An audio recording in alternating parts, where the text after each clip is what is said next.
Katta olim aytadilar, kimiki bir ehtiyojini Allohdan so'ramoqchi bo'lsa, salavot bilan boshlasin, salavot bilan tugatsin. Salavotni albatta Alloh qabul qiladi. Duoning ikki tarafini qabul qilgan Alloh albatta o'rtasini ham qabul qiladi deydilar.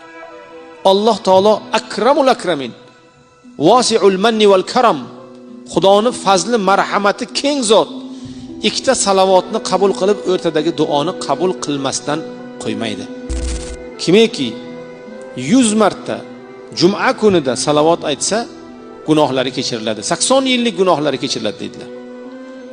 İçimizde 100 marta salavot aytganimiz, juma kuni salavot aytganimiz bormi? Juma kuni alhamdulillah 100 marta salavot aytgan. Alloh taolo bizlarni ham mana shu darajaga yetkazsin. O'qiganlarimiz, tarjima qilganlarimiz, bilganlarimizga amal qilmoqligimizni Alloh nasib va muyassar aylasin. Qala Rasululloh sallallohu alayhi va sallam: "Man nasiya as-salata alayya faqat akhta'a tariqal jannah." Kimiki menga salavotni kam aytsa, jannat yo'lini yo'qotibdi dedilar. Meni tan olmasa, haqqimga duo qilmasa, meni qilgan xizmatlarimni e'tirof qilmasa, menga salom yo'llamasa dedilar payg'ambar alayhisalom, jannat yo'lini yo'qotibdi. Yo'l ikkita.